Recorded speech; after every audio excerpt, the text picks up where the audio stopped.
আজকে তৈরি করে দেখাচ্ছি কাঁঠাল পিঠার রেসিপি। কাঁঠাল পিঠা খুবই সহজ উপকরণে বানানো যায় শুধুমাত্র হাতের কাছে থাকা কয়েকটি উপকরণ দিয়ে। এটা বানাতে খুব কম বেশি সময় লাগে এবং খেতেও অনেক বেশি টেস্টি হয়। অনেকে অনেক রকমভাবে কাঁঠাল পিঠা বানিয়ে থাকে, কিন্তু আমি বানাবো আমার এই প্রসেসে। এভাবে যদি একবার কাঁঠাল পিঠা বানিয়ে খেতে পারেন তাহলে কিন্তু প্রেমে পড়তে অবশ্যই বাধ্য হবেন। প্রথমে আমি একটি কাঁঠালকে ভেঙে কোষ বের করে নিয়েছি। এখন দেখতে পাচ্ছেন এই সুন্দর কোষগুলো আমি একটি ব্লেন্ডার জারে ব্যাটার তৈরি করে নেব। দেখতে পাচ্ছেন আমি একটি কাঁঠালের পিউরি পেয়ে গেছি। এই পিউরি দিয়ে তৈরি করব আজকে কাঁঠাল পিঠা।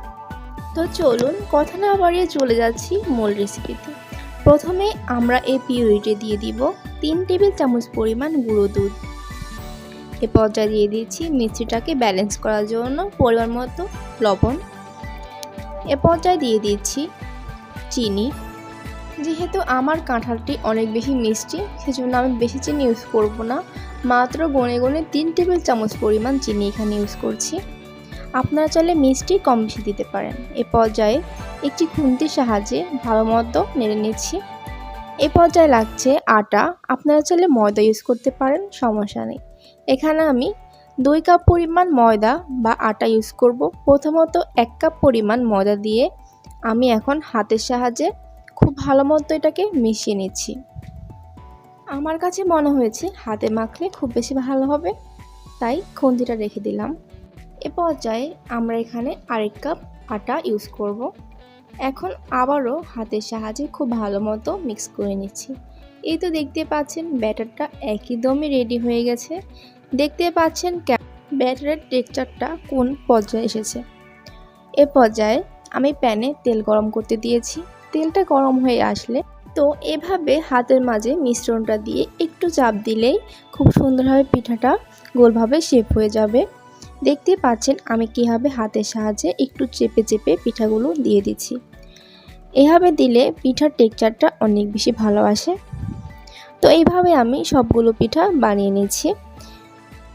এভাবে ছাঁকনির সাহায্যে তেল উপরে উঠিয়ে দিবেন যেন খুব ভালোভাবে ভিতরে হয় এবং একটু ফুলে ওঠে। তো এক পার্ট হয়ে গেলে আমি অপর পার্ট উল্টিয়ে পাল্টিয়ে দিচ্ছি। এ পর্যায়ে আমার অপর পার্ট উঠানো শেষ। দেখতে পাচ্ছেন পিঠাগুলোর কালার এবং ফুলে উঠেছে কত সুন্দরভাবে। যখন এমন কালার চলে আসবে একটু নেড়ে চেড়ে আমি পিঠাগুলো উঠিয়ে নিচ্ছি। অবশ্যই কিন্তু চুলার আঁচটা কমিয়ে এগুলো ভেজে নেবেন, তাহলে কিন্তু হাই হিটে রাখার কারণে উপরে কালার চলে আসবে এবং ভেতরে ভালোভাবে কুক হবে না। এই তো দেখতে পাচ্ছেন আমার পিঠাগুলো কিন্তু একেবারে রেডি। এই সফট পিঠাগুলো বানাতে আমার আজকের প্রসেসটা যদি খেয়াল করেন তাহলে 16 আনাই একদম পারফেক্ট হবে।